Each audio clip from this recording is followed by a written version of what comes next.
The Great Pyramid used over 2 million stone blocks, some heavier than a truck. It was built with no wheels, no iron tools, and no machines at all. So how did they actually do it? For nearly 4,000 years, the Great Pyramid was the tallest building on Earth. And for just as long, people have asked the same question: how is this even possible? So before the how, let's kill the two biggest myths. First, the pyramids were not built by aliens. Every quarry, tool, and ramp has been found. Second, they were not built by whipped slaves dragging stone under the lash. We know this because the builders left behind their tools, their town, and their writing carved into the stone. It began with an army, but not one of soldiers. Around 20,000 skilled workers built the Great Pyramid in teams that rotated in and out.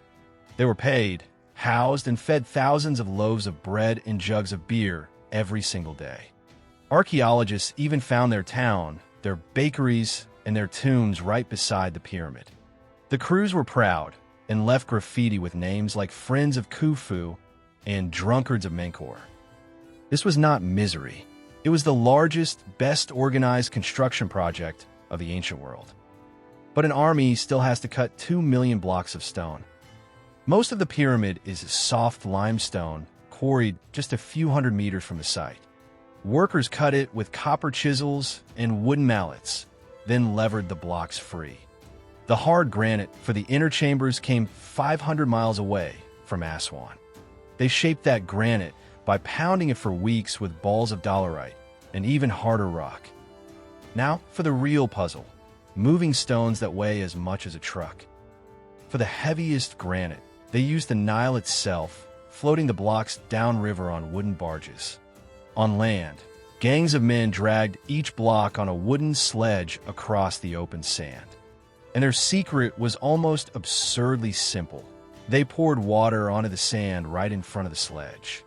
Wet sand cuts the friction almost in half, turning the impossible into the merely brutal. But how do you lift a 2-ton block 100 meters into the sky? The answer is ramps, though experts still argue fiercely about which kind. A single straight ramp is the simplest, but it would need more material than the pyramid itself. So many believe the ramps spiraled up the outside, or even climbed hidden inside the walls. In 2018, a steep ramp system with post holes was found in an ancient Egyptian quarry. It let teams haul heavy blocks up a slope using ropes, wooden posts, and sheer manpower. And they did all of it with terrifying accuracy. The Great Pyramid is aligned to true north to within a 20th of a single degree. Its base is level across 230 meters, off by only about 2 centimeters. They pulled this off with water-filled channels, knotted ropes, and the stars themselves. The entire monument, over 2 million blocks, was raised in roughly 20 years. That is one block set in place every few minutes, day and night, for 2 decades. When it was finished, it gleamed, wrapped in polished white limestone that blazed in the sun. A man-made mountain, built by hand, that would outlast every empire that came after it. The pyramids are not proof of aliens or some lost super technology. They're proof of something far more impressive: what people can build when they organize.